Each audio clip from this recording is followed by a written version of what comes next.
So welcome back. 3, 2.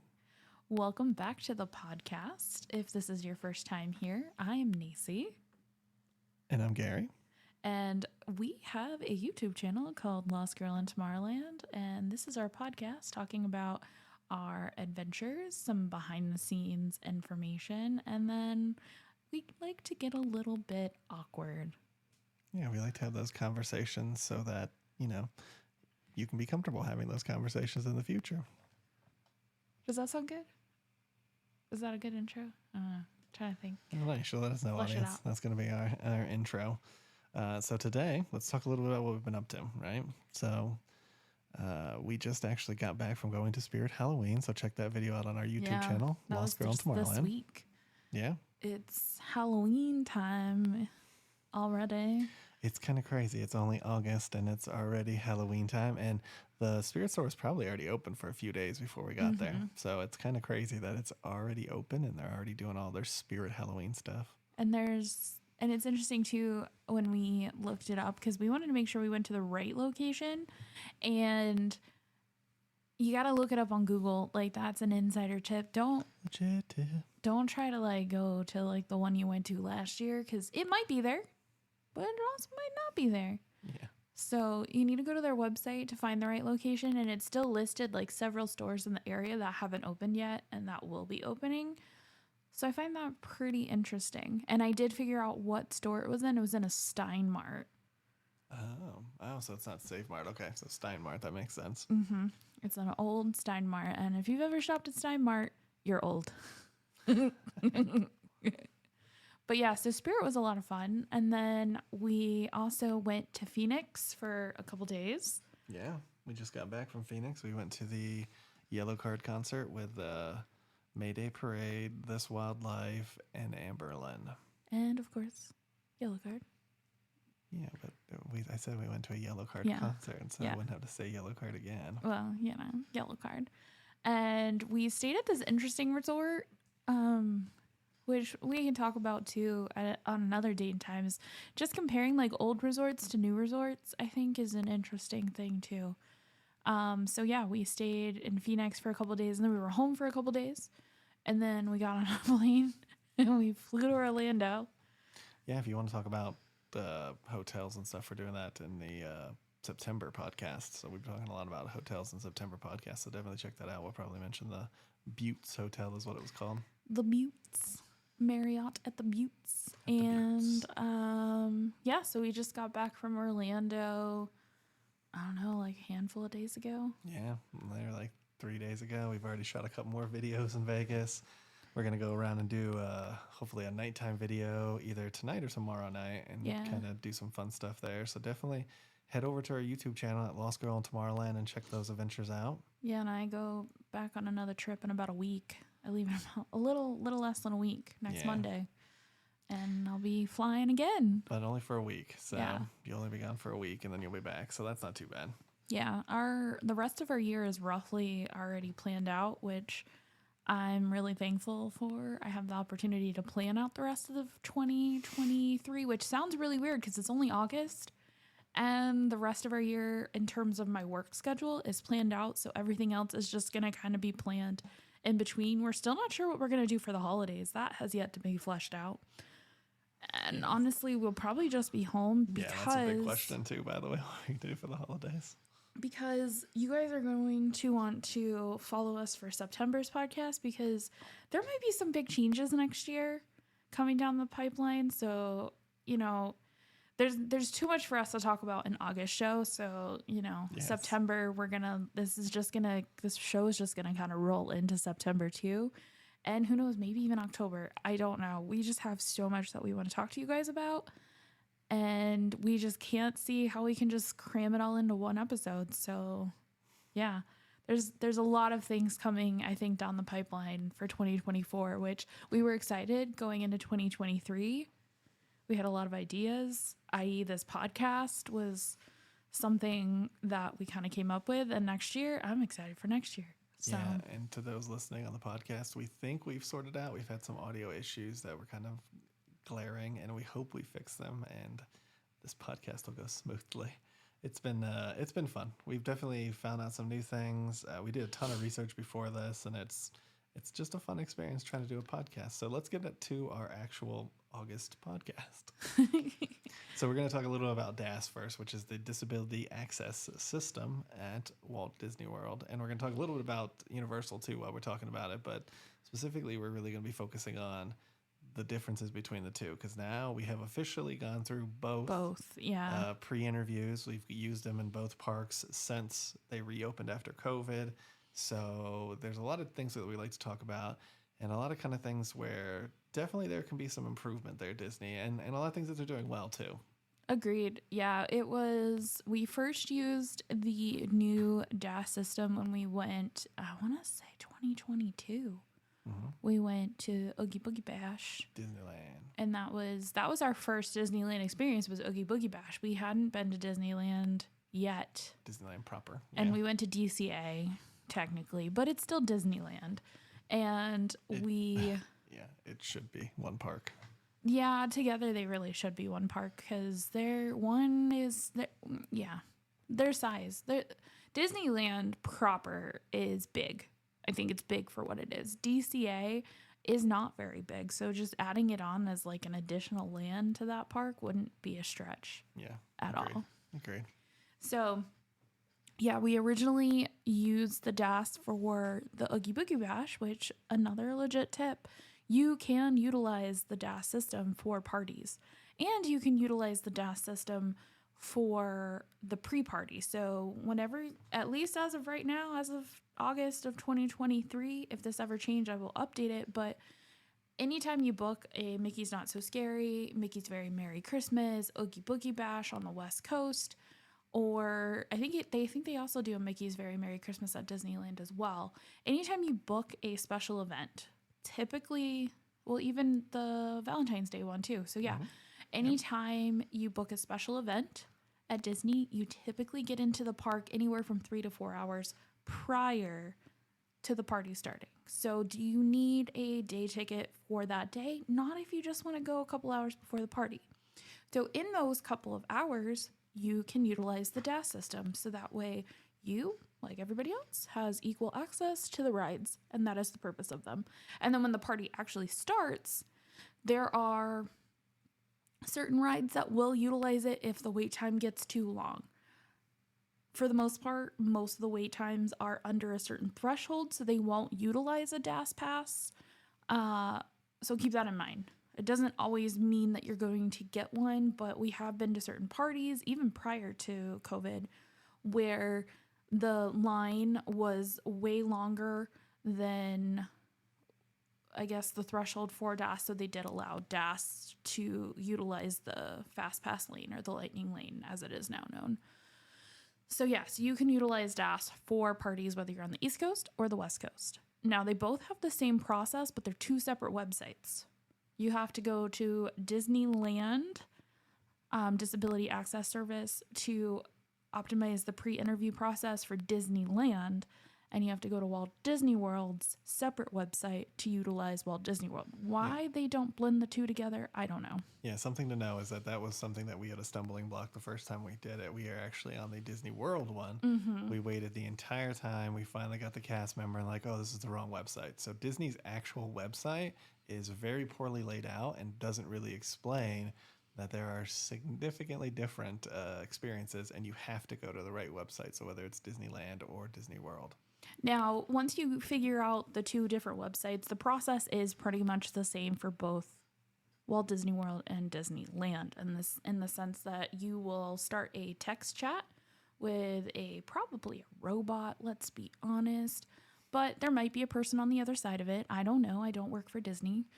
And you will chat with them about what your needs are, and they will explain the DAS system to you, and you will acknowledge that you agree to their terms of service and that you are willing to do a face-to-face over video chat interview, because that is always required whether you do it in the park or you do it online. You do have to have that face-to-face interview with a cast member.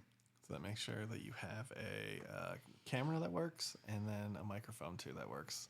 Those are going to be two requirements because you can't do it without that. Mm-hmm. And you can do this on your phone, you can do this on your laptop, you can do this on your tablet, as long as it has a camera and a microphone. So you're not necessarily tied down to doing it at your desktop. However, I have always done it on my desktop just to make my life easy, because you do have to keep the chat open if you're doing it on your phone. But if you switch, so you can open the chat on your phone, and when they're ready to do the dialogue, you can switch to your laptop. It'll hold your place. So keep that in mind too. That just another insider trick. If you need to like walk around your house or something and you still need to chat and there's a long wait time, you can start it on your phone and finish it on your laptop, or vice versa. You can do that. And I think a lot of people don't realize that, and they think that they might lose their place in line. So keep that one in mind too. Yeah, and it's important to note too. Sometimes with the phone, it doesn't seem like it's refreshing. So I personally, I would go with a laptop over the phone, just because our experience in the one where we were doing the West Coast, we were just waiting and waiting Hours. and waiting. And then she switched to the laptop, and literally it was like minutes away. Now, it could have been coincidence. It could have been. But it just seems to me like the actual like app and the phone usage, it doesn't really work as well. Agreed. And then once you're connected video via chat, they will ask you, what is it specifically that you can't stand or wait in a standard line. And for me, it's because I'm a type 1 diabetic. And we also learned this fun new trick my body likes to do when we were waiting for the Yellow Card concert was, in cases of extreme heat, my blood sugar decides it wants to go really high. This is a newer symptom for me, and I've had diabetes for over 15 years, almost close to 20 years at this point. And this was kind of new that we kind of discovered. So obviously I let them know about that. But also on the flip side, for me, not only with that massive high, I tend to go low a lot. And yes, I do have a Dexcom, a continuous glucose monitor, and I do wear an insulin pump.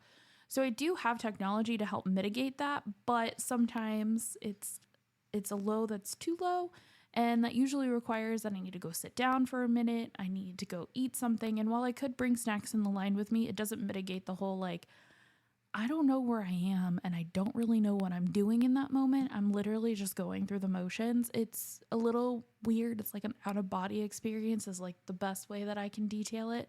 And there have been times I have ridden a ride low because I didn't want to get out of it. And I don't remember the ride at all. And nobody wants to experience that. And it could be a medical emergency. Like, those are all things you should definitely avoid. So yeah, I think their first experience with that was actually prior to us knowing about the DAS and stuff. We were at Navi. We were at the actual Soarin' wannabe ride. Flight of Passage. There we go. Jeez. Sorry, I'm having brain farts lately. Anyway, so we were at Flight of Passage prior to us knowing about it, and we were standing in line, and as everybody knows, if you've ever tried to ride Flight of Passage, most of the time it's multi-hour wait. And we were like halfway through that line, and then your blood sugar started tanking, and we had to decide, like, do we get out of line and just give up on what we're doing, or do we try to push through? And we basically just got out of line because we couldn't stay there. So that's kind of what you have to deal with if you don't understand what a DAS is. We had to get out of line. We lost our spot in line. And there's not really, and Disney doesn't have this, and nor does any theme park that I know of, where you get out of line and they give you something. Now, they do for bathrooms. They give you a bathroom break, from what I heard in Flight of Passage. But again, you have to find your group. Find a cast member first thing, which is pretty rare anymore. I mean, when we were at Disney, the cast members were pretty sparse. I mean, they were there, but they were pretty sparse, and there was no one anywhere near lines. So, it's a lot more of a hassle. Yeah. It really is. And having the DAS definitely has changed how we are able to experience the park, especially me in particular. I no longer feel like I'm a burden, in the sense of like, oh, should I say something? Because like we're almost to the front of the line, or, if I see a line's like really long and I'm like, well, I don't really know if I can tolerate that. I don't know if I'm going to make it that long. So we're able to utilize the time between rides to go sit down, go get some air conditioning, or go eat something, in the sense of like, oh, well, maybe something's about to happen. We can go sit down and have a snack. And we wait the same time as the people in the regular queue, if not, as since COVID, longer with lightning lanes. It's become an interesting thing that I think if we start going to the parks more next year, it's definitely something I want to look into a lot further, because I'm not the only person talking about this. It's the fact that the lightning lanes are a paid experience and Disney does not put a limit. They say they do, but they really don't. They don't put a limit to the amount of people that are in that line like they used to with the free fast pass system. So a lot of times I can get into the lightning lane, especially like Rise of the Resistance, and I could be waiting an additional 30 to 45 minutes just because that lightning lane line is so long. And that was a problem that I don't think I really experienced with fast passes. But again, we haven't done the parks as much post-pandemic as we were in the parks pre-pandemic. So it's definitely an experience I think I need to do more often on different days to compare the two. But there were a few rides, both West Coast and East Coast, that we noticed that the lightning lane line was significantly long, especially when we did Frozen Ever After in Epcot. Yes. That was crazy. And I told Gary, I was like, pre-pandemic, using the DAS and going through the Fast Pass line, I never waited outside the building. Ever. Never, ever. Yeah. It's the same line, same length. They've made no changes to that queue. And when we went to go ride Frozen Ever After, the line was outside the building, and we stood outside the building for about 15 to 20 minutes. So that was something pre-pandemic I never saw happen. So that was an interesting comparative that I could compare pre-pandemic to post-pandemic lightning lane to fast pass of like, okay, what's happening here? So I would be interested in the future to see, is that really a thing, and how definitely Disney needs to make some improvements in that aspect, because the whole point of utilizing the DAS is that I'm waiting the same amount of time as the people in the main queue, and I'm able to utilize, like if I'm waiting in that line for 45 minutes, that defeats the purpose of the DAS. Yep. I also found it interesting, and we went to Epcot, so that was not a really ride-heavy park, and we still had problems when it came to getting on the ride. I think Guardians would be the same thing. We went at a good time. We did have to wait a little bit for Guardians, because obviously you get the virtual queue, and then you can use the Fast Pass, but even there, people are paying for the paid Fast Pass, so that line was ridiculously long too. I can't imagine, like Rise and stuff sometimes has that problem. It's really kind of interesting, their decision to put the Fast Pass, paid Fast Pass thing in the same place they're putting the DAS stuff, because it really doesn't make sense to me logistically doing it like that. Yeah, and I think the biggest issue is the fact that there are lightning lanes now. And we talked about this before they even introduced lightning lanes, was the fact that now you have a pay-to-play system. And yeah, there are families that can afford it, and they're going to pay it, and they're going to do it. And that just makes the standby line even longer.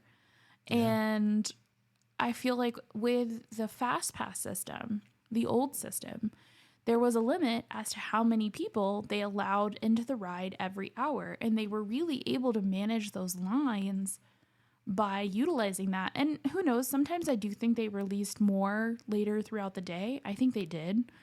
We were in the parks almost every day, so you can take it from us. But because there would be times we wouldn't see anything for a ride, and then like an hour would go by, and then all of a sudden like the app would be flooded with it. Yep. And we also got really good, as people who went to the parks a lot as annual pass holders, we got really good at the Disney app, and we barely had to wait in line because we were good enough that we could ride a ride. We knew as soon as the pass was scanned, we knew when to get back in the ride, and we would hit refresh while we were in the line. And we were able to really mitigate the lines at Disney. And now you're pretty much forced, because even if you use Genie Plus and you use Lightning Lanes, you're limited to one Genie Plus a day for that ride. So it's not like you get multiple re-rides. With the old Fast Pass system, we got multiple re-rides. And I just think it just it's a bad system, and it definitely has its kinks, and mitigating the two together with the DAS and the Fast Pass and the Lightning Lane has definitely kind of soured the program a little bit. I think it's still a great program. It still helps me utilize the rides, and I do appreciate the advanced DAS. However, we didn't really get to use our advanced DAS reservations this last trip because we were at Epcot, and the rides that they gave us were like not really rides we really wanted to ride, first of all. And two, they were all at the front of the park, and we were at the back of the park because we were staying over at the Swan Reserve. Right. So we just decided to bypass those rides. And like the old Fast Pass system, if you don't use it, you lose it. So it's not like a traditional DAS reservation that's good for the whole day. It's good for that time period, and that's it. Yeah, I think one of the interesting things we should talk about, too, is the interview process, going back to that for a second. When we do it on the West Coast, the interviewer can automatically schedule those advanced whatever return times. Oh, yeah, she did it during the interview. But with the East Coast, they actually had to switch it to another person. Third person, yeah, that would be the third person I talked to. Right, so they switched to another person who could then schedule it. And when she got to that person for the East Coast, it was weird because there's nothing available. So who is getting the pre-whatever? I mean, are there that many DAS people? I don't think so. So, like, where do the pre-return times go? Because there weren't any for any... There wasn't any for Soarin'. There wasn't any for Soarin'. There wasn't any for Test Track. Yeah. And there wasn't any for Frozen Ever After. And I'm... And obviously there's none for Guardians because that's not in the system. But or I figured... I don't think either. Yeah, and I figured at the very least there would be one for Soarin' or Test Track because they're old rides. Like, they're not brand new rides. And typically at Disneyland, our experience was it was the older rides. There were a couple like newer rides that you couldn't get in advance. Like, I couldn't get in advance for Rise. But that was okay because when I got to the park, I could get my first return time. Like, that's fine. I can deal with that. That was not really the case at Epcot, and I definitely want to do a little bit more experimenting with that in the future because as a pass holder, so if we go back and we become pass holders, how do I do the advanced DAS? Like, do I have to reach out every time I want to do an advanced DAS when I make my park reservation? Now, we all know park reservations are supposed to be going to the wayside for the most part in 2024, except for weekends. In Magic Kingdom, I think Magic Kingdom is the one park that they're still kind of holding on to some. So I'll be interested to see how that is as a pass holder, making those advanced DAS reservations, because I'm used to showing up to the park and just utilizing the Fast Pass system in my DAS. Like, I'm used to that part. So I don't know. I think it'll be interesting to see how that goes because that's an added layer of stuff that you need to do pre-planning to go to the park. And who knows, maybe the advanced DAS isn't something that I'm going to utilize at all. It's highly possible because when we went to the parks as locals and as pass holders, we would just pop in, ride a couple rides, have dinner, do whatever, and then head home. So I'm not really sure, but as a tourist going and visiting the park, it is definitely something that is needed for sure. Yeah. Agree. And then we can compare it to the Universal system. What we know, because we were considering going to Universal when we went to Orlando, and we decided against it. And their disability system is horrendous, and is, I would say, I'm not a legal expert, breaking laws, and how it's actually implemented. And I think that's a little concerning. So basically with Universal, you go to a third party, you have to do this like interview, you have to submit documentation supporting your disability. Then after that, then you have to have a meeting with the person at the app or whatever that is. They go over the stuff with you, make sure they have anything, and then they have to choose to approve you or not. Mm-hmm. Then assuming that you get approved, then they send that to Universal. And then Universal, within a week, supposedly, they're supposed to reach out and set up an interview so you can actually talk to someone at Universal. So you've already gone through one interview and submitted all this paperwork. Now you got a second interview with the Universal people. Now you do the interview with the Universal people, and they get to decide whether you can or cannot use the app. And then it gets better. So then the day of, you actually have to go and meet with somebody on property and have another interview with them for a third time. This is supposed to be faster, and this is supposed to be quicker. From just reading through it, that does not seem to be the case. It clearly is going to take a lot of effort. And the fact that they're breaking a lot of ADA laws. A lot of ADA laws making you actually provide proof as to your disability. They can ask you why your disability... what accommodations you need. Right. But they cannot ask you what your disability is. That's illegal. So it's weird that they decided to go to this system. And apparently this system is used in other countries. So maybe that's why it doesn't follow ADA laws. And smaller theme parks in the U.S. apparently use it too. But what an absolute waste. Yeah. What an absolute waste. So then you have to download this app onto your phone because you can't bring written proof or printed proof about it even after you complete it. You have to download the app. You have to give the app full access to your phone, which is going to steal all of your information, all your contacts.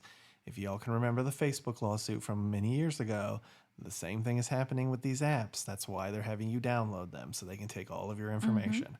So they're going to take all your information. This third party now owns your information and is going to sell that.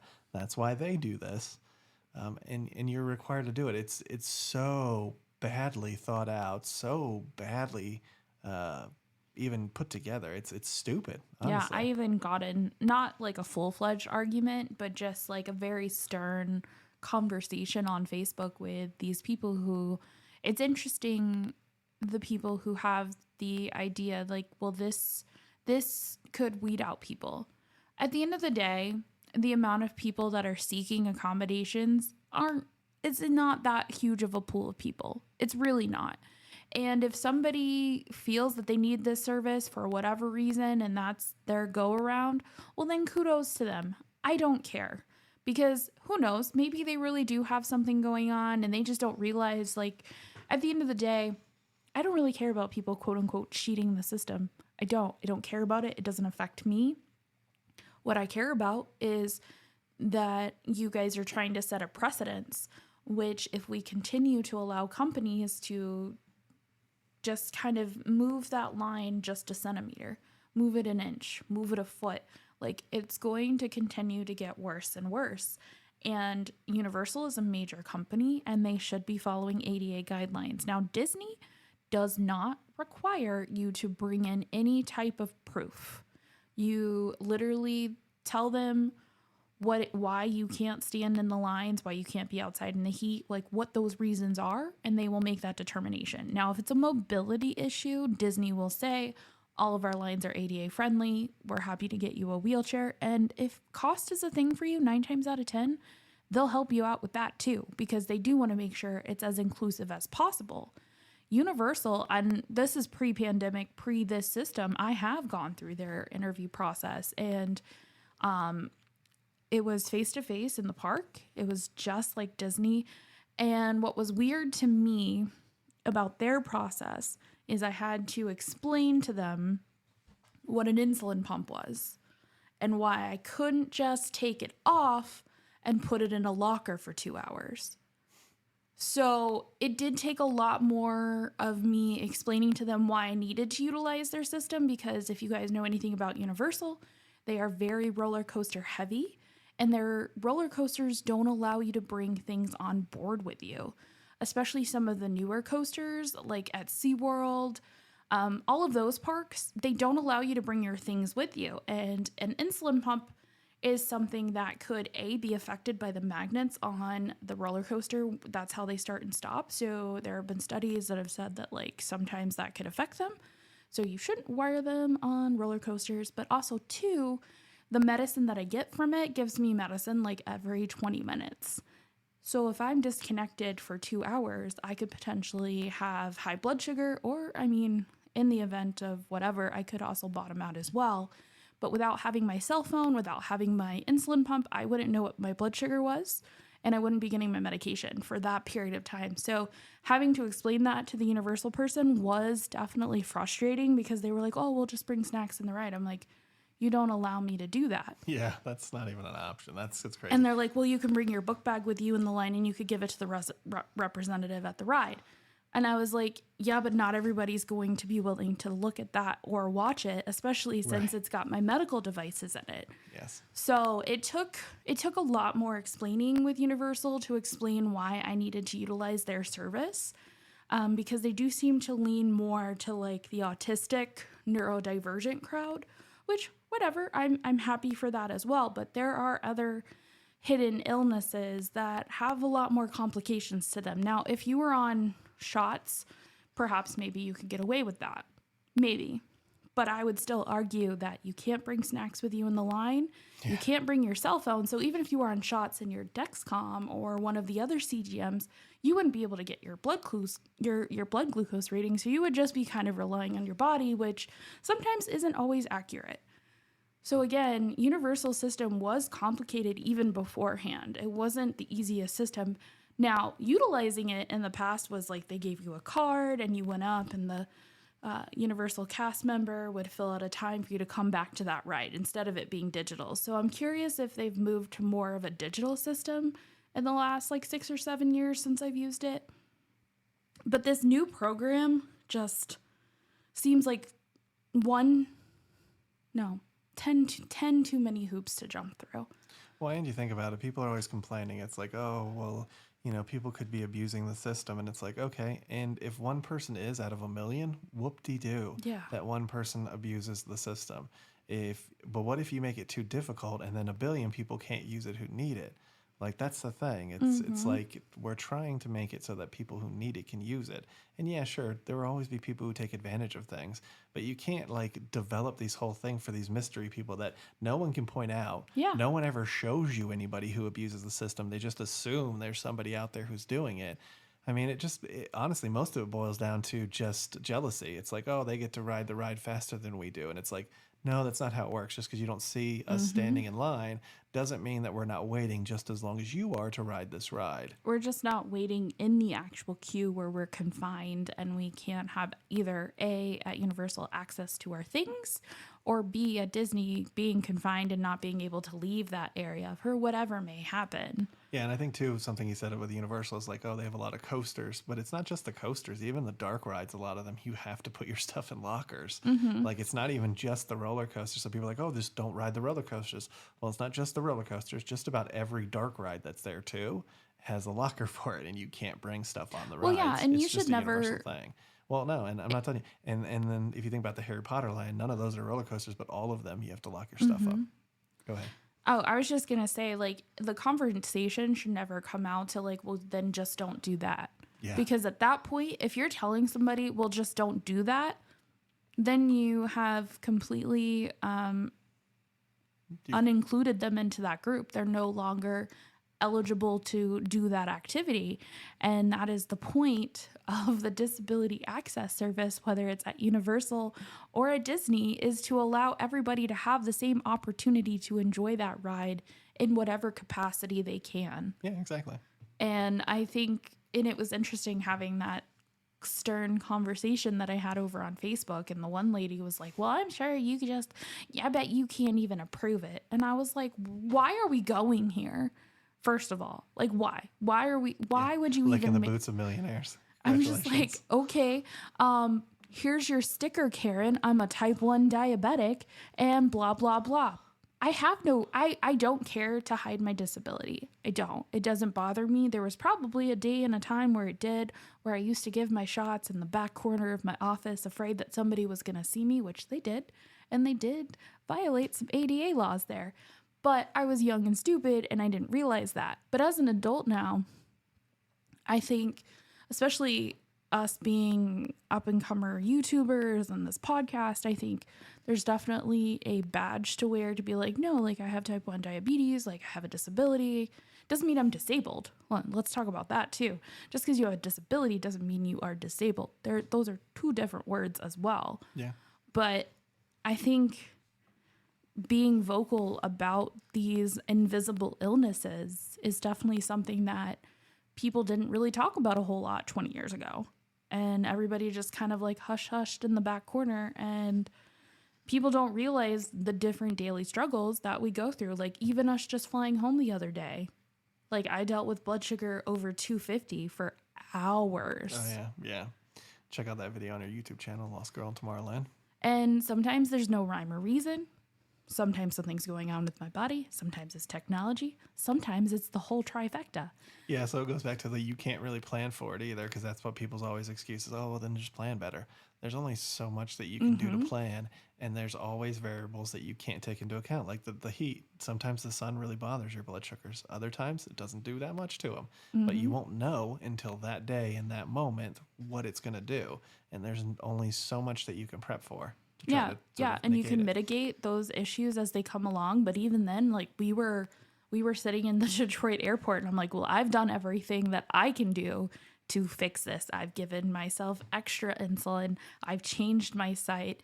I've literally been chugging water, and well, she wasn't drinking that much water, but yeah, she was supposed to be chugging water. I was chugging as best I could because I didn't feel great. She only got about half of it down of a liter. But we do everything that we can. And once you do those things, it's like, okay, are we going to see improvement? And thankfully we did by the time we got on the flight. But then it was double down arrows.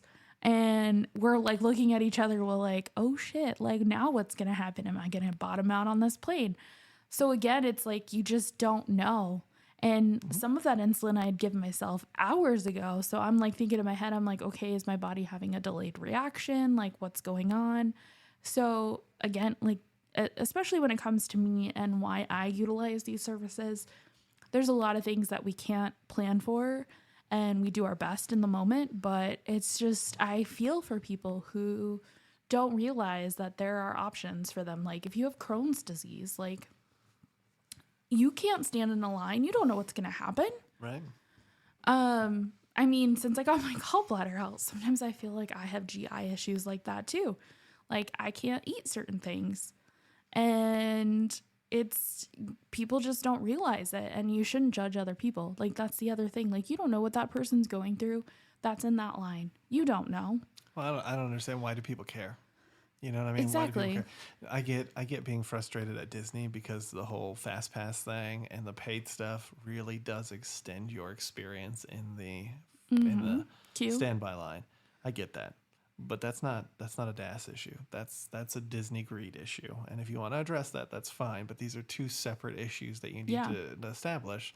These people are waiting just as long as you are. They're not going in there and buying some fast pass ticket to get past you. They're waiting as long as you are. They're just going there because they can't stand in lines. Now, I will say this, probably next year, I'm going to give this a little bit of time to like flesh itself out.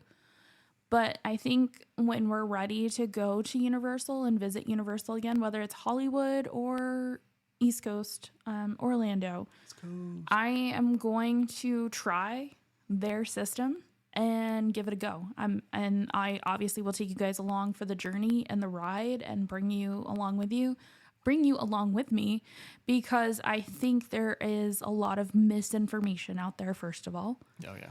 And two, I think people who need to utilize this service, the information that is out there from Universal and even from Disney is very legal heavy. And sometimes it's hard to understand what that process really looks like. And access to these things only gets better when you have more information out there, because that makes it more accessible to people. And I think that's the whole point. So hopefully next year I will take you guys on the universal journey of their disability access service. And I'm hoping by that time they will have fleshed out some of their issues that I think they are probably going, because they started the week we were there. Like literally started the week we were there. And I was like, I don't know if I want to deal with this, because that's a lot. And I got enough on my plate. So, and that's stressful. So as its current system, the certification is supposed to be good on this app for a year. And it's supposed to be good for any park that utilizes that service, whether it's international or in the US. So there is that. It is supposed to be free. So there is that. I don't see how they could charge for that. I think that would be definitely crossing some boundaries there. It'll be paying a little bit. Don't worry. This is getting Universal is their first step into that. And if they can secure Universal and nothing goes wrong, then they're going to start charging. Don't kid yourself. They are going to start charging eventually. That's how all these apps go. And this app isn't based in the US, so I think that is also why they step on a lot of the United States American with Disabilities access. ADA. What does ADA stand for? Americans with Disabilities Act. Sorry, took me a second there. I think that's why they step into that gray area, because there's not a lot of U.S. parks that use them, first of all. And two, I don't think anybody in the U.S. has really heavily used them. So I'd be interested to kind of hear how the backlash is. And then after you have it for a year, then you would have to go through that certifying process. But get this, the process with Universal itself, you have to do every 2 weeks. 2 weeks. 2 weeks. So every 2 weeks. Insane. You have to go, when you go to the park, you can't do it in advance. You have to do it the day you go to the park. You have to go to guest relations, have that conversation with them again, and hope that they approve you again. Now, judging again by the conversation that I had with the Universal reps many years ago, I can only imagine how painstaking that's going to be. And maybe if you're a local and you use the AP and you're an AP, maybe you might get to know the people in there. You could hope that maybe they kind of know. It would be nice if Universal had an internal system where they could track people and be like, this is a long-term disability, because every 2 weeks is a lot. And now, don't get me wrong, Disney is every 6 weeks, every 90 days, 6 weeks to 90 days. I think it's 6 weeks now. That's a lot longer than 2 weeks. Yeah, it's still ridiculous. If you're going to use the app and it lasts a year, then your thing should last a year. I mean, either you use it or you don't. You know what I mean? It's like they want to use the bad parts of it just to make it more difficult for you, but they don't want to use the parts that are going to last a long time, because they, again, want to make it difficult for you. So it's like, how many layers of difficulty can they add just because they want you to pay for the system? That's what they want. They want you to pay for the system because they're greedy. And I do think that there is room at these theme parks to have these passes be good for 6 months or a year. I think at the minimum 6 months, especially people like me who have a long-term disability that's not going anywhere. Right. It's the same thing, like you should have a lifetime supply of insulin prescription too. Like you should have that. You shouldn't have to go and get it renewed. I think something to remember too for those people who are like, oh, it's just a minor thing, let them take this small leap forward. The reason why ADA was passed in the United States was basically like people with disabilities, specifically people who couldn't walk, people who couldn't move very well, basically went to Congress, pulled themselves onto the steps of Congress, and pushed their what do you want to say, wheelchairs and those things away. Assistive devices. And they literally physically laid in the way of senators and representatives so they couldn't get to their chambers. They made their lives a living hell so that they would finally pass because they weren't going to do it. And these people literally used their bodies, put them in the hallways, on the stairs, and everything, and said, hey, if you want to walk around me, then you walk around me, or you pass this law. And they decided to pass this law. So all those people who were saying, oh, it's just an inch, think of all those people who literally sacrificed their bodies and their lives to try to get this law passed. We should respect them enough to fight for these things and make sure that and these don't let them just walk all over you. Yeah. It's the same thing, and it's going to get real awkward here, but it's the same thing with service dogs. As somebody who's had a service dog, I don't give a shit if somebody tries to pass off their dog as a service dog. Now, your dog should be well behaved. I do give a shit about shouldn't that. Be like biting people. But that's general. That's in general. If you're going to bring your dog into a public space, you should make sure they're environment friendly to whatever environment that they're going into. Because one, that's not fair to the dog, and two, that's not fair to the people that are trying to enjoy the environment. Right. But again, I don't care what people do with their dogs. And yes, I understand, like, people have allergies, blah, blah, blah, blah, blah, or like they feel like they shouldn't be allowed into restaurants because of sanitary conditions. I can tell you, of the dogs that I have seen that are service dogs in the restaurant industry, I've seen maybe 1 out of every 1,000 dog misbehave. And even then, they're just dogs. Yeah, but even in the service industry, unless they're back in the kitchen, like, it's not going to contaminate your food. Like, that's not how it works. Yeah, it might get a little dusty, because, pet dander, but you're there, and your dander, by the way, is also getting into things, so it doesn't really make much of a difference. Shedding too. Yes. Like, you're shedding too. So, a lot of times people really want to push back on that, but what I think people don't realize, and again, it goes back to the ADA, is people don't realize what the law is, and people don't understand the law, and they think even businesses, they think that they can just kick people out because of this, or they can do this. And it's like, no, the law says that I'm allowed to be in this establishment with my animal who provides this service. Same thing with theme parks. I'm allowed to enjoy this public property. Yes, it is private, I guess, to an extent. It's a private company, but I am allowed to have the same access, which is why they have ramps. They have ramps because of ADA law. Yep.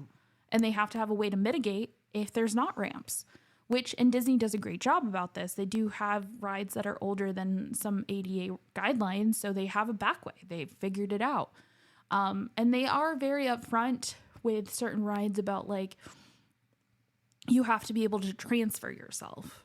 And they say that because you can't rely on a cast member to transfer a person from their wheelchair to the ride.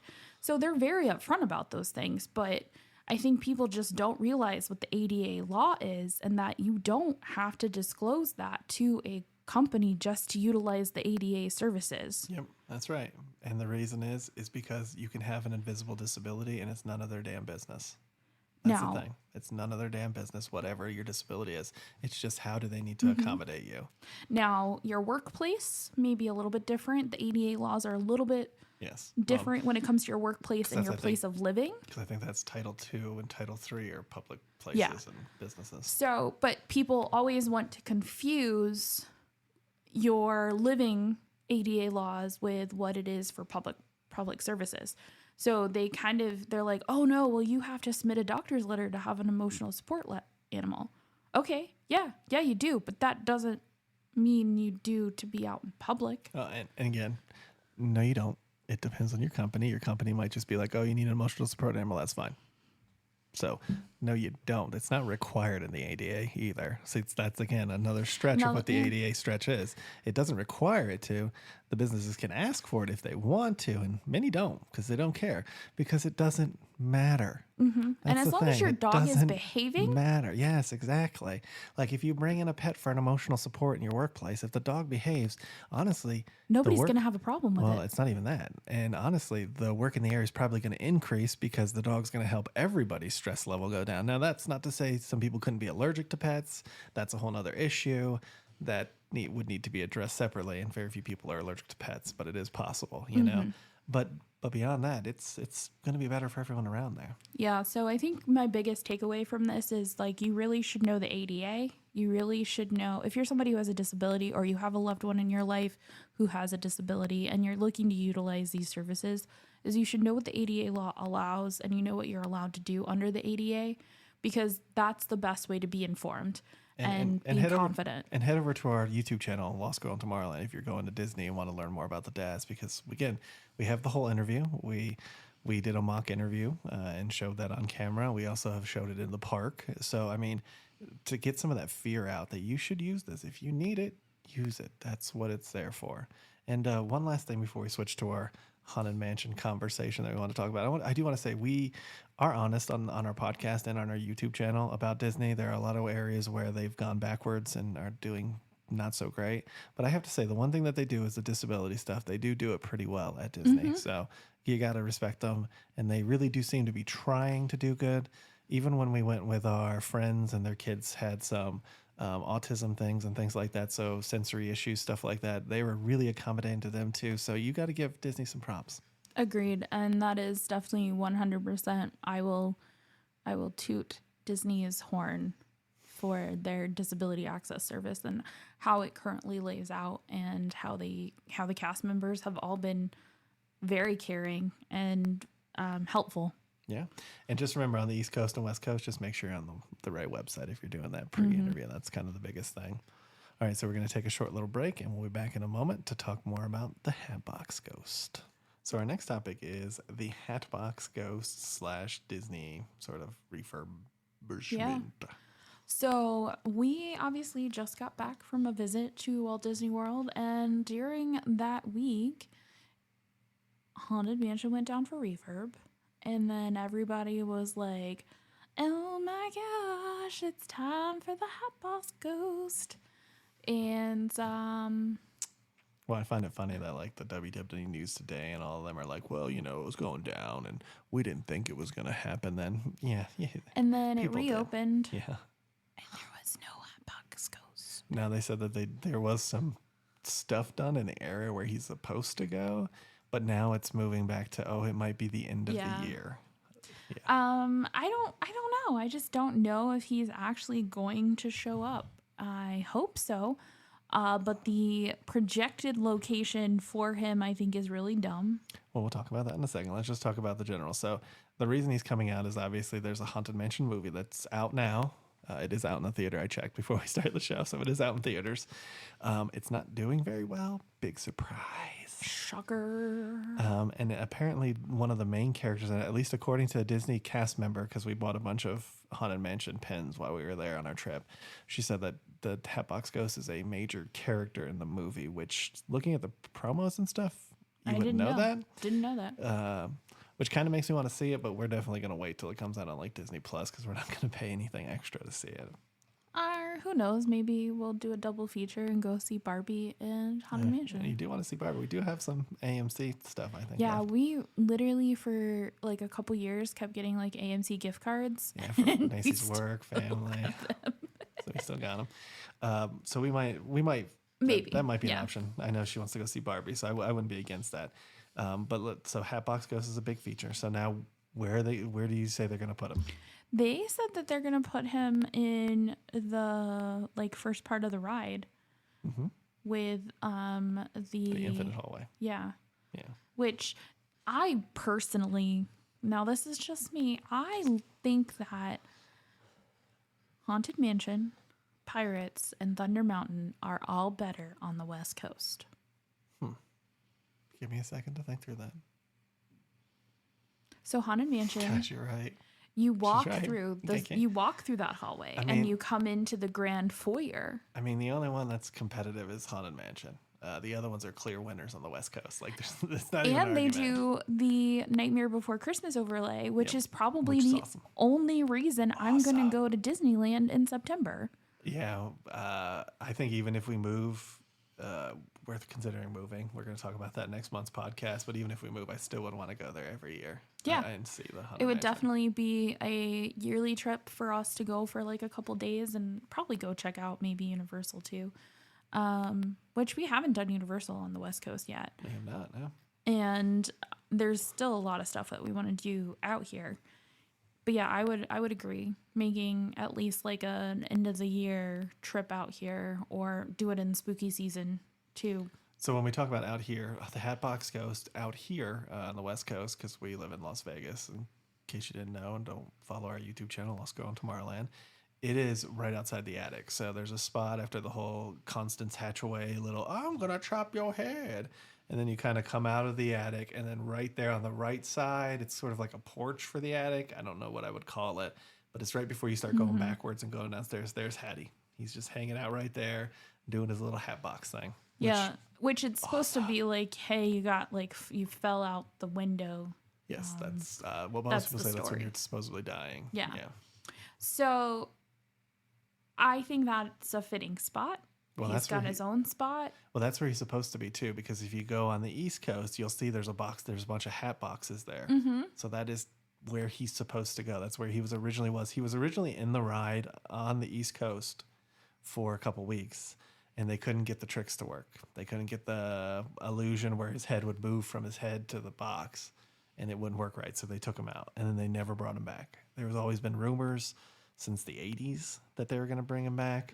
Occasionally, you'll get like a tiki mug at Trader Sam's with Hatbox, but that's about as close as he's gotten to the East Coast. Yeah, so I think I would love to have him on the East Coast. I think if we got him on the East Coast, it would make Haunted Mansion feel more whole in the sense compared to West Coast. Again, though, there are elements of the West Coast ride that I really appreciate and I like, because I like the spookiness of walking through the hall with the portraits and the lightning, because it just sets the mood way more than just the stretching room. Because on the East Coast, you go in, it's bright as shit outside. And you go into the darker room. Sometimes you're in there for a minute. Sometimes you just go directly into the stretching room. And you're in the stretching room for about 90 seconds, maybe 2 minutes, as you get the whole like, welcome foolish mortals to the haunted mansion. Ha ha ha ha ha ha ha. You know, you do that scene, which gives you a little bit of time to adjust, not a whole lot. And then you immediately crowd out into the narrow little weave wind thing. And there's no real thematic elements in that room. It's just like, okay, I'm about to get on my doom buggy. Like, and that's it. That's all there is to East Coast. Whereas on the West Coast, you come out of the stretching room actually moves because it's just functionally a part of the ride. Yep. Which is a whole different feeling in and of itself because you can actually feel the room stretch, which you don't get on the East Coast. It's a completely different experience. And then you come out of those doors and you come out into the spooky hallway, and you've got the thunder and the lightning, and you've got the posters that are changing and morphing with the black light and not the black light. And then you come around the corner and you've got the heads that follow you. Mm-hmm. And then you come around another corner and you come into this huge grand foyer, and it's decorated. Yeah. Well, I think that's one of the benefits of the West Coast is your eyes adjust because you can walk, so you can take your time until your eyes adjust and you can better see. Whereas on the East Coast, like you said, once you exit the stretching room, you're basically in a line. It basically just goes from stretching room to a line for the doom buggy, and that's all. That's basically it. And if your eyes don't adjust, which mine don't adjust a lot of the times, the first few rooms that you go into, you'll barely be able to see anything because it's so dark. And which it needs to be. It's just your eyes don't have time to adjust. And the West Coast just does a good job of putting you in the moment. Like you feel like you're in a haunted mansion instead of like, oh, I'm going to go stand in line and get on this ride. Well, and the weirder thing with the Hatbox too, the location that they're saying that he's going to be. Now, again, I'm hesitant to believe it. If you ever catch the D23 stuff that Disney does, or the like when they used to go to Comic-Con and announce like projects and stuff they were doing, 90% of those, especially in the last like 10 years, have failed and have not come to fruition. So I'm hesitant to believe them in the first place that Hatbox is even going to be there. Now I'm just going to assume that he will be. And the location that they say is that infinite hallway. Right now there's a guard there, like a metal statue, right? But you don't see the ghost. And supposedly there is a ghost floating in front of you, and you see them holding something, but you don't actually see the ghost. To put Hatbox there doesn't make sense with the story, because until Madame Leota chants, which is after that room, that's when you're supposed to be able to see the ghost. So you're seeing the ghost before Madame even chants. So that would mean Hatbox is alive.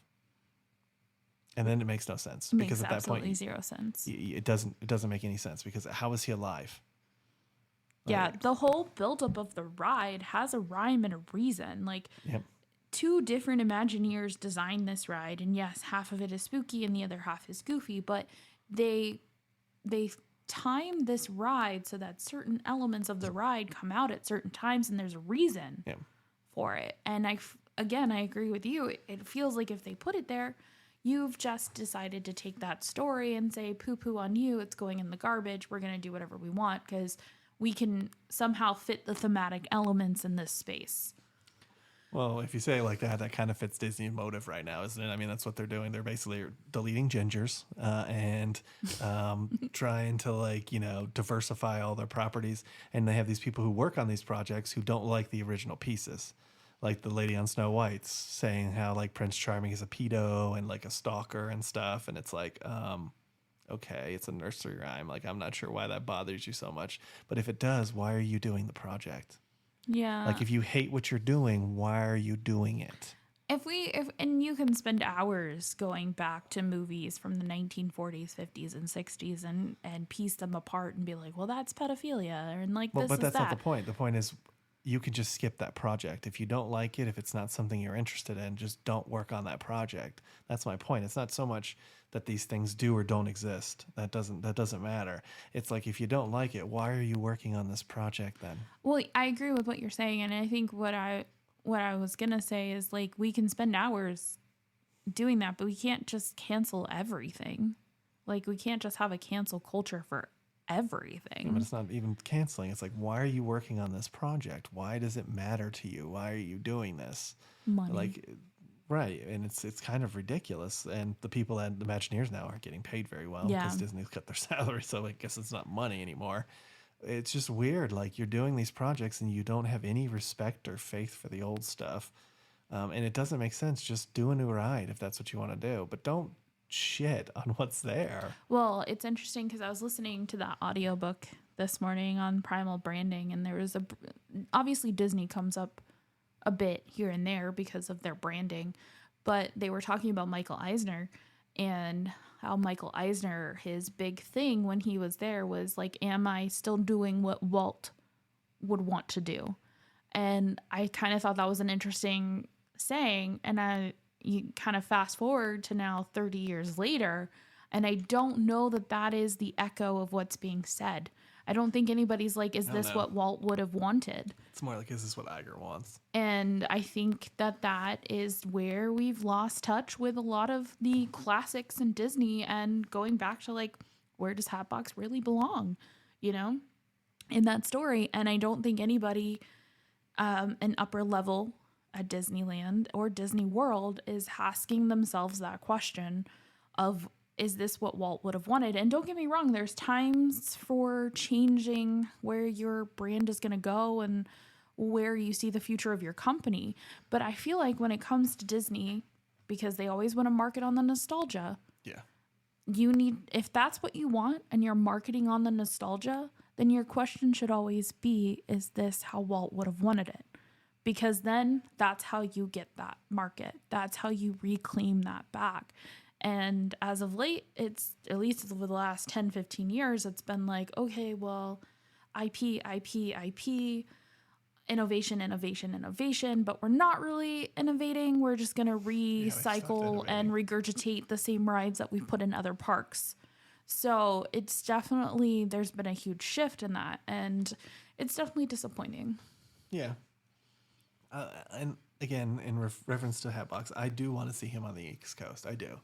But I don't understand why they just don't put him in the same spot where he is in the West Coast. I agree. Coast. I think he should be. Yeah. And I saw a clip too, and I'll have to go back the next time we ride Haunted Mansion on the West Coast. But in the attic, there's a little miniature Haunted Mansion. Mm-hmm. I feel like I've never seen it. I know it's there, but there's so many things to look at in that attic. Oh yeah. So many things. Oh yeah. That's what makes Disney special. Like even when we go to the parks and you walk around, especially the older ones, the newer ones, not so much, but the older stuff, you go around, these little details that they added in, like weird shop names or like references to things, and you're just like, oh my gosh, that's so awesome. Or just paying attention to the little pascals that are all around the one land. I mean, there's so many little things to catch, like all over Disney. And I don't think Disney is all bad. I don't. I think there's definitely a lot of conglomerate market going on with Disney right now, especially since COVID. I think they're just trying to like regain traction because they bought a bunch of businesses from the entertainment side, and financially the parks aren't doing great, so they're just trying to like grasp at whatever they can get. But overall, I will say, I wouldn't say 100% of the magic is gone from the Disney parks, because there were moments that I still felt like it was magical. Now, it was a lot less than what I'm used to. I will say that. But there were a lot of experiences that I think still go back to Disney. There are still people who care, and there are still people that are trying. But I think it's the upper level right now that's just kind of lost sight, and they're approving these things, and they're not really going back to the original storyboard of like, why are we doing what we're doing? And again, it goes back to Hatbox Ghost. Like, where does he really belong in that story? And you brought up an interesting question, too. So once you put Hatbox Ghost in, doesn't that mean there's 1,000 ghosts in the house? Yeah. Unless you're pretending like he was there the whole time. Has he been here the whole time? That's another controversy. That's a question. And it is it's a debatable. So if you're watching this, here's a question for you. And leave us a comment in the comments on this video if you're watching it on YouTube. Was Hatbox always there? Yeah. So if we get Hatbox on the East Coast, is it 999 plus 1? And we're now at 1,000? So, I mean, I don't know. Like, that kind of goes down to the Imagineers and what they thought. Was he really there the whole time? Yeah. Yeah, it's a good question. And I think, and he is my favorite character in the Haunted Mansion, weirdly. I remember the first time seeing him at West Coast and just being like, this guy is freaking awesome. I love it. I love it. I love it. I remember getting the book prior to even going to the West Coast about the Haunted Mansion that came out that long ago, reading about it, and just the fascinating like stories behind how they created him and some of the other effects and stuff. So it's an awesome ride. It's really amazing. I just hope they do him justice, because if they just throw him somewhere just to throw him somewhere, that's not what Walt would want. I would agree. So if you're watching us on YouTube and you like this video, make sure to hit that thumbs up. Make sure you hit that subscribe button. And ring that notification bell so you get notified when we do at least 3 videos a week. And we'll come and get you guys for the next one. Ain't that the truth, baby Ruth? Bye. Bye. For those on the podcast, we'll be back in one moment. Welcome back. Now we're going to talk about our Las Vegas spa experience. We went to the newest and supposedly the most luxurious spa on Las the Vegas. Strip. We went to Awana Spa at Resorts World, which is the newest property on the Las Vegas Strip. And it was an interesting experience. I enjoyed it. For the most part, it was nice. But I feel like if we had had a room on property, maybe I would have felt a little bit more relaxed, I guess. I think the whole like spending the day at the spa and then having to get in my car and drive home. Yeah. So let's talk about the experience. Let's talk about the experience first before we start like getting feedback. So you show up to Resorts World, you got to park in the garage. Yep. And then it's a good like 10-15 minute you gotta walk walk across the street to Resorts World. Then you get into Resorts World and you have to go to the Hilton Hotel in the Resorts World. And there's no signs that really kind of direct you in that general location. Now the website does say it's located on the 2nd floor. And I was like, okay. And the weird thing is that one of the signs downstairs calls it the Awana Spa. Yeah. Then when you get upstairs in the Hilton, it calls it the Hilton Spa. Yeah. It's very confusing. I did have to call the spa to ask them how I get to it. And you basically just follow by the convention center. Then it's like a long walkway that you walk down in the Hilton. And then eventually you start hearing like tranquil music and stuff. And you're like, oh, I'm close. And you are. Yeah. And you end up there. The waiting room's pretty small. You go in, you check in with the front desk. Yeah. And I recommend if you're going to go to any spa, you get there at least an hour before your service. So that way you can get changed, kind of unwind a little bit, maybe drink some water or use some of the amenities. And then that way you kind of are a little bit more relaxed before you are ready for your whatever you're getting, whether it's a facial, a massage. Definitely recommend going at least an hour early. So when you get there, you check in with the person and then they give you a tour. There's a male and female side. So tour the male side. I told their male side, obviously, and Nancy was on the female side. On the male side, they have your locker rooms where you drop off your stuff. They give you a robe and some slippers there. Then the next room has like teeth brushing. It's got a bunch of sinks and some mirrors. So in case you wanted to shave or teeth brush, they only had like cheap Gillette razors. So if you know me, I'm a straight razor guy. I'm not going to use any cheap Gillette razor. I'd rather go bushy than use crap personally. And then they have showers. So they have these 2 really nice showers. And then they have other showers too, which I'll talk about in a second, that are across the way from the steam room. Then they had this little like spa area with a hot tub. I'm sorry, not spa, a hot tub area. So you had a hot tub. You can be naked in there. And there was an old man flanging his thingy. It's always funny. He? Oh yeah, it's always funny in male gems. If you're allowed to be naked, there's always an old dude flapping his little penis around. It really is. But anyways, and then there's the sauna area, and across that they had these really cool. You could either do Arctic or tropical, and they actually had smells too. So you'd push the button, there was a smell that would come out, coordinating. So like the tropical had a tropical smell, the Arctic smell was more like a lavender smell, and the water would either be cold for the freezer one, or tropical would be a little bit warmer. It was really cool. And then you go out into the main area that we'll talk about in a second. Yeah, mine was pretty much the same. You walked into, like, they have lockers, and then they have stations where you can sit down and do your hair. And they do have hair products, but you have to go to the concierge for the women's side and request the hair products. So I found that to be a little discouraging. Yeah. Clearly, people were taking them, but I'm going to be honest, I probably could have taken what they gave me and they would have never known. It wasn't like they assigned it to me or anything. You also pay enough to go there. So, like, come on, if you want to take something, feel free to take something. Yeah. And so, and then they do use like an RFID wrist bracelet to lock and unlock the lockers. So that was interesting. I accidentally took mine home because I forgot I was wearing it.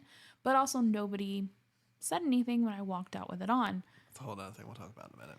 And so you have your lockers. There are robes in there. And they do have larger sizes. So if you need a larger size, don't feel like embarrassed to ask because people of all shapes and sizes go to spas. You just have to ask. And they do give you sandals if you want to wear spa sandals. Me personally, I'd rather wear their sandals just because I don't know where mine have been. And, Fair. For all involved, probably less chance I'm going to track dirt everywhere. Why not? So you get your sandals and your robe, and then again they tour you. You kind of go around the corner, and then there's like a bunch of mirrors and desks with the same products that Gary was talking about: brushing your teeth, mouthwash, shaving, and all of that stuff. The interesting thing I did see over on the side is they had a bathing suit dryer, so you could throw your bathing suit in and dry it. And then as you continued on, there were the showers, and the showers were not terrible. They were long in terms of like how big they were and spacious.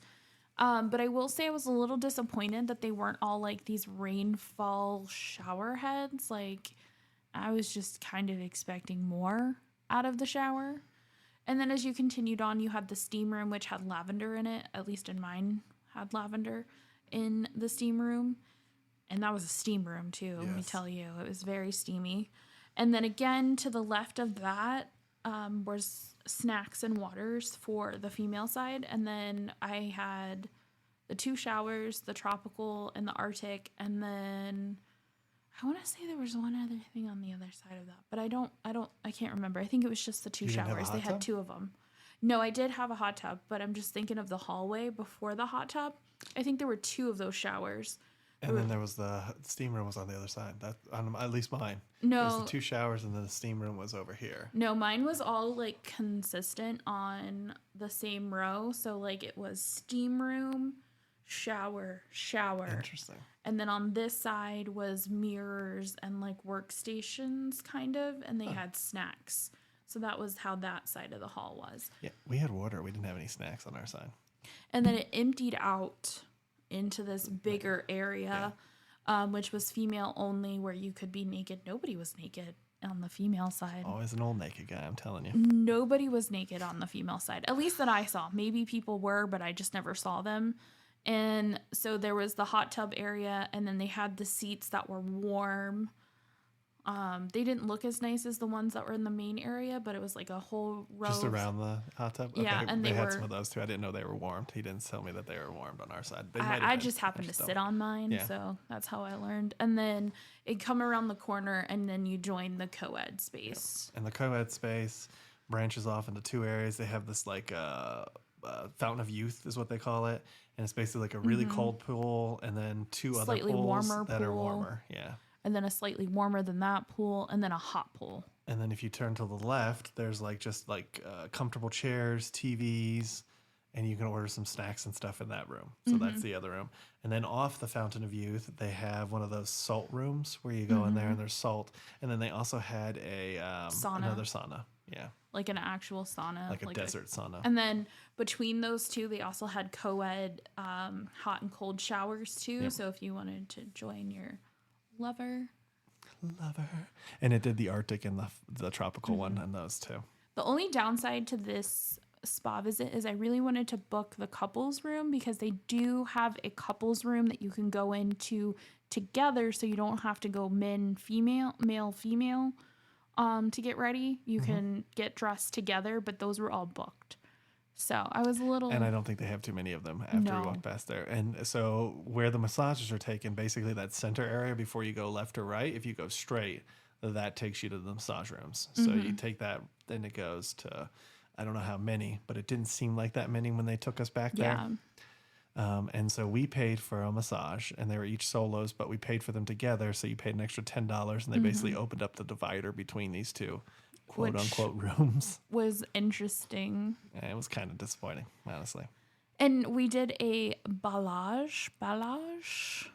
Yeah, it was like a mixture of all of the different ones, from shiatsu to just it was relaxing. A very interesting massage. They had a bell that they would chime, and we were supposed to think of our intentions. Yeah, and they would just be massaging, and all of a sudden, bing, and it was like, can I just relax? I don't need to hear this bell. And the one guy was like, it was weird. The foot wash was weird too. So they bring you this like, it looked like a stainless steel thing that they make like potato salad in restaurants. And they put it with some water, and then you put your feet on it, and they just cup a little bit of water and like put it over the top, and like, oh, we're cleaning your feet. And it's like, this isn't what I expected. And like, no, you're not as well. Yeah. It's like, no, you're not. It's not cleaning. And we did, it was a 75. It was a 75-minute massage. Yeah. So it was a little bit longer than our first massage. I guess we'll get to that in a second. Let's talk about the room a little bit more. It was super dark, right?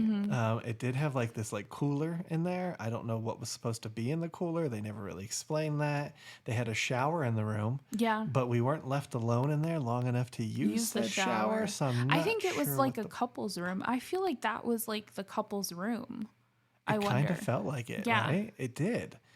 So there was a shower. There was a shower in your room too, or was it just on my side? No, my side had a shower too. So it had a shower, but again, they don't leave you there long enough to do anything with the shower, so I don't really understand it.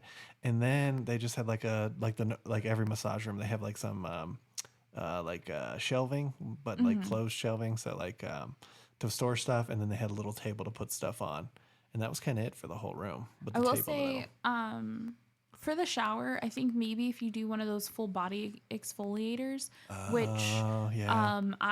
my friend who's a massage therapist, she gave me that one time, and it was absolutely amazing because they exfoliate every single inch of your skin. Like everything is like sugar scrubbed. Even between the folds of the balls? I mean, I'm sure. It just depends on how you feel. I don't know.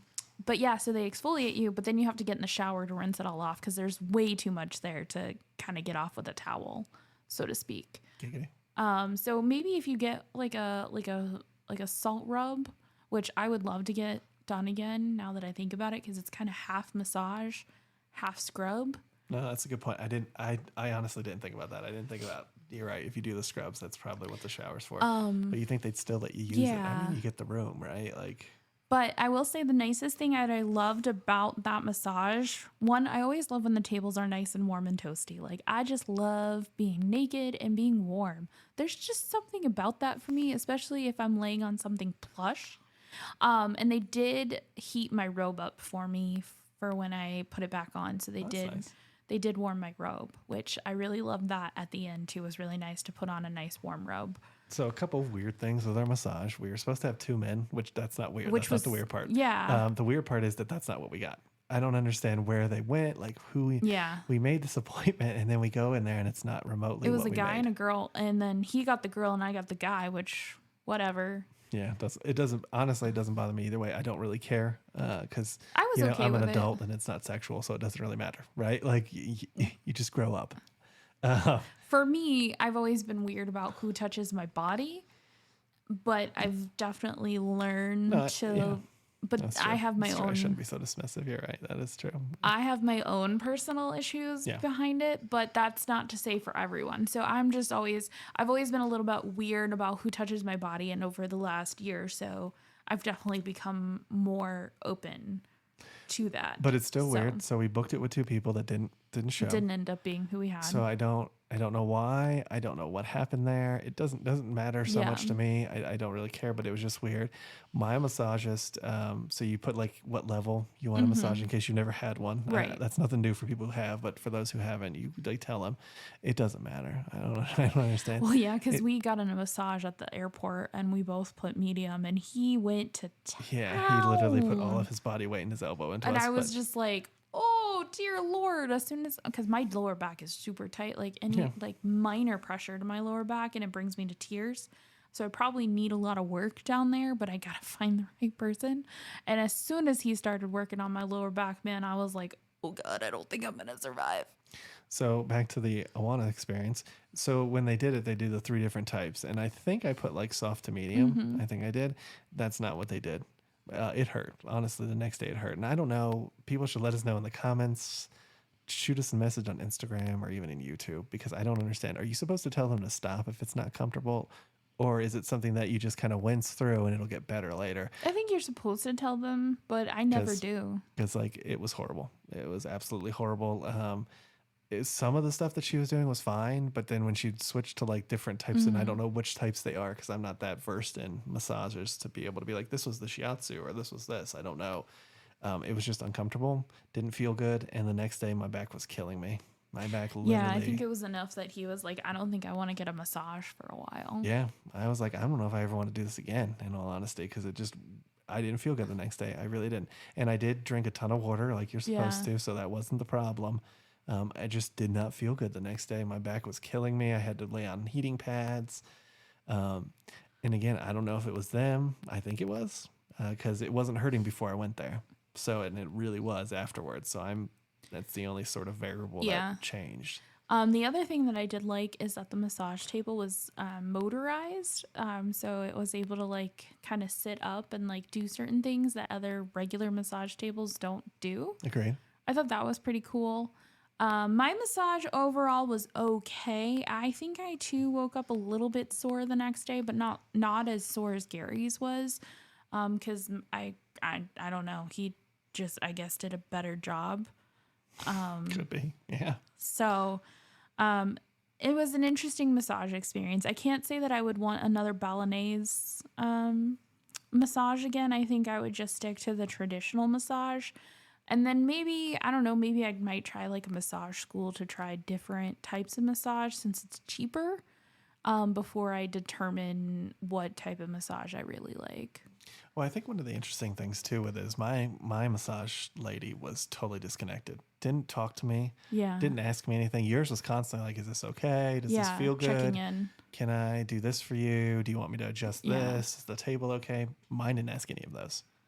And I don't understand. And she kept looking at him too. Like when we were actually awake, she would look at my guy for like he was clearly the more experienced one. Yeah. Yeah. 100%.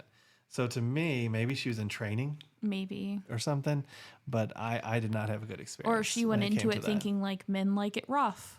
And it's possible. Well, and the thing is I am a really big guy. So maybe that's what people think. Like I want to, it's like, oh, you gotta really get into it. And it's like, for me, I just want to be comfortable and I want to feel good. Like that's it. I want some of my back, like especially when we travel a lot. Yeah. I just want that back pain from sitting in those airplane seats for so long. And not even just that, but the sleeping on the hotel bed sometimes are just enough that like we come back sometimes, especially when we stay at Hilton's. We just don't mesh with their beds. Yeah, at all. At all. Marriott's we seem to really enjoy, but... And you'll want to check out next month's Awkward Chats if you really want us to discuss sort of the differences between those. Yeah, we'll talk a little bit about the difference between Marriott and Hilton because I think we're Marriott people, so... But anyways, back to the massage. So after they finish the massage, then of course they leave the room so you can get dressed. Which, okay. Which was fine. But again, they just stood outside the door. It's always so weird. Just like there's only one place for us to go, right? Why do you need to stand at the door? What if I just decided to take another 10-minute nap? Well, they act like you can. They're like, oh, you can have as much time as you need. And it's like, but then you just stand outside the room. Yeah, my doctor's office says that too before I put my clothes back on. Yeah. I think we all know that they want me out the door. Yeah. So after we got dressed. They take you back out to that main area. And then we just kind of hung out in the main area for a while. We looked at the menu. We thought about ordering some food, but there wasn't anything on it that we were like, yeah, there wasn't even a good like charcuterie board or anything. It was just kind of like, honestly, it was kind of like weird. Yeah, it wasn't. I was gonna say it's like the Delta boxes, but it's not even that good. They weren't even as good as the Delta boxes. Like so we were hungry and we ended up. We didn't go back into the TV room. We did before we went to the massage, but it was just, again, reclining chairs. They were comfortable and everything, but I didn't go there to watch TV. Like, Exactly. I didn't go to Washington. I think it's some people go to spas at resorts like that to hang out for the day. Oh, yeah. Oh, we talked about it. So if you had a flight that gets in early, and in Vegas, they do not check you in early. You are going to be checked in late. So if it says there's a 4 o'clock check-in, expect about 6 is probably when they're going to touch base. So go get yourself a massage and hang out in the... So yeah, exactly. So get a pass to the massage thing and just go sit in there in your robe, watch some TV. You don't even need to book a service if you don't want to. Sometimes they'll have like a day pass. Yep. And in some of the hotels, if you sweet talk them, they can give you a free day pass. Or if you're high enough status, they'll give you a free day pass. I bet I could have gotten a day pass at Swan and Dolphin, but our room was ready, so we didn't really have that problem. Oh, Swan and Dolphin was fantastic. But back to Awana. So we got there. So we went to the Fountain of Youth area is where we went. And it's really nice. I liked the pools. The deep freeze, I put my feet in. That was about as much as I could get. He was like, nope, I got in it. Well, the problem is my feet weren't doing very well that day. So if they're not doing well, I can't really get up quickly. So I'd be stuck like flapping around like a seal, being like, it's too cold. That would be me the entire time. And he tries to roll into the warmer pool. Help me. I can't get up. Like, that would be me. So I was like, I'm not going to do that. So I did put my feet in it. Nacy did get in it, which respect. It was cold. It is cold, y'all. I did a cold plunge, y'all. But I dip my feet all the time. Like that is the savior for your feet. If you have feet problems and you dip them in cold water, it is the way to go. So I was like, man, if my feet were really killing me, this would be fantastic. I would just hang my feet in there. But the 2 warmer pools were nice. One was a little bit too hot. One was okay. But if you really want a steamy pool and you like the hot stuff, that pool would have been perfect for you. Yeah, and it was interesting, like the fountain heads that came off of that one pool. Yeah. It was definitely, it felt more like a bathing house, I think, than anything I've ever really experienced. The weird thing for me about that was all the chairs that line the pool area, or whatever you want to call them, they're kind of like, I don't know, spas. The stone ones or the comfy ones? The stone ones that were heated. They were super heated. You had to have like a piece of clothing between you and the chair or it would burn you. I didn't understand why it was so hot. Like he said they were warm. So I was like, oh, they'll be warm. These things were blazing hot. So we had to lay down towels on top of them to lay on them. And I'm like, this doesn't make sense. Just turn the heat down. It was interesting. There's no reason it should be this hot. Yeah. But I liked it. I liked it once the towels got on it and you could relax. I almost fell really asleep. Nice. I think that helped my back so it didn't hurt so much the next day because it was already starting to hurt at that point. My back was already starting to like cramp up and I was like, oh, and then we just kind of went back and forth between the pools and the chair and the sauna. Well, we went to the salt sauna, which was fascinating. It literally felt like you're outside in the desert. I was like, so basically I feel like I'm outside right now. Yeah. Yeah. And then it was funny when I went into the steam room, I was like, I'm in Florida. Yep. I didn't take my phone in there because I knew it would just steam up.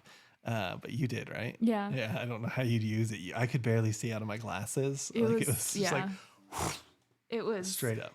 It was so fun. But yeah, so that's kind of how we spent the rest of our afternoon. We just kind of went back and forth. And then when we finally got ate the snacks. Yeah, the snacks were okay. They had granola, which was good. That was the only thing I actually enjoyed. Yeah, and the nuts were okay. Then they had like flavored water, but by flavored water, I mean they basically put like lemon and oranges in the water, which are okay. But there wasn't any like juice or tea. In comparison to when we went to Aliante and went to theirs. And they did. They had pineapple juice. They had some other like cranberry juice. They had some granted, apple they juice. didn't have like an actual co-ed spa you could hang out in like that. Agreed. I think Awana's better. Yeah. But I'm just saying in this aspect, with the drinks, definitely was better at Aliante because we had more choices. Plus you could get sodas too, which I'm not saying like, drink what you want. It's your experience. Like I'm no judgment here. You want to drink alcohol, do that too. I couldn't do it, but if you want to, I think the next spa we're gonna check out might be Red Rock, because I do want to check out their spa because they too are supposed to have like a co-ed area, and then they have like a private little pool, outside by the main pool. Oh, nice. Because like I've talked to Tia, I'm like we could just get a day pass and just go hang out at the pool. Yeah. You know. It's $100 and like it should be a limited number of people, but it also gives you access and doing a day pass, whether it's at Awana or any other spa, typically gives you access to their fitness center too. So if I did see for Red Rock, they had like a whole subscription where you could like pay X amount of dollars every month and it gave you 24/7 access to their fitness center and the spa. It was a lot of money. I'm not home enough to even think about that, but it does give you access to the fitness center. It gives you access to the showers. Like, there's also a lot of people too who don't live in a house right now. They live in their car or their RV, and they will get like a spa service or a gym service just so they can have access to the showers and the services. Because obviously if you live in an RV or your car, you don't have that. So, Right. Makes sense. But yeah, I liked it. I don't know if it was like worth the $500-$600 that we spent for that day. Yeah.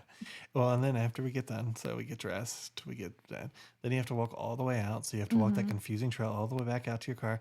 We didn't get any food we did. We stopped went at to the that Mexican restaurant, and it was okay. Yeah, it wasn't what I would call good. It was okay. We were just really hungry because I thought we would have food at the spa. I genuinely thought there would be food at the spa. But once we looked at the prices and what was available, I was like, this is a joke. So we went to the Mexican restaurant, decent meal, and then you have to drive home. So that sort of takes out some of that relaxation that you've already built in from the spa. But yeah, maybe we'll do Red Rock for our anniversary because we're off a significant amount of time, and October is birthdays and anniversaries for us. So yeah, if you want to send us a gift, go ahead. Right. Mama loves a good massage. But yeah, so it wasn't a bad experience. It was a decent experience. I like I said, I enjoyed the Fountain of Youth area the best. In my opinion, that to me was the best part of it. The showers were disappointing, like you said. Yeah, they were just regular shower heads. There wasn't anything really fancy to them. I did like the products that they used in the shower. I thought it smelled clean, and it was unisex enough that I don't think it smelled more like a man versus a woman. It was a good unisex scent in the shower products. And the one thing we did notice there is the staff. We did go towards the end of the day. The staff was almost transparent. Like you couldn't find them. They were not there. Yeah, it was very dwindly towards the end of the day. So sure, you couldn't really ask them like, is there different food? Is there other stuff we can do? Like what Yeah, they didn't do a great job explaining what we could and couldn't do. Yeah. And if there were options outside of what was currently presented. The only thing they really told me was I can't be naked in the main area. I could only be naked in the men's side. That was the only thing they told me. Which makes you think, how many people have done that? Right. Well, who cares? I don't care. Yeah, a body is a body is a body. Like, and if you want to be covered, be covered. So you don't want people looking at you. But if you want to walk around naked, totally fine. I don't care. Yeah. It doesn't bother me. I've seen plenty of shriveled up penises and saggy balls and saggy titties, and I've seen it all in the medical field. Seen it all. It doesn't bother me. But again, overall, decent experience. A couple minor drawbacks, like I said, but honestly, it was pretty good. I didn't enjoy my massage, but the other parts of it were fun. So I believe that is gonna wrap up our August podcast. Awkward chats. And it's been really fun just kind of catching y'all up, rehashing some of the experiences we've had over the summer, because it's been a busy summer. I mean, we went to New York, we went to Orlando, we went to Phoenix, we went to Charleston. Yeah, and if you want to learn more about our Orlando trip, definitely tune in next month on Awkward Chats. We're going to be talking a little bit about the hotel experience and stuff there. And really kind of doing a bit more of a deep dive into life in Orlando and what that might look like for us moving forward. Yeah. So we appreciate you tuning in to Awkward Chats. Make sure to subscribe, and we'll see you next month. We'll see you next month, everybody. Bye. Bye.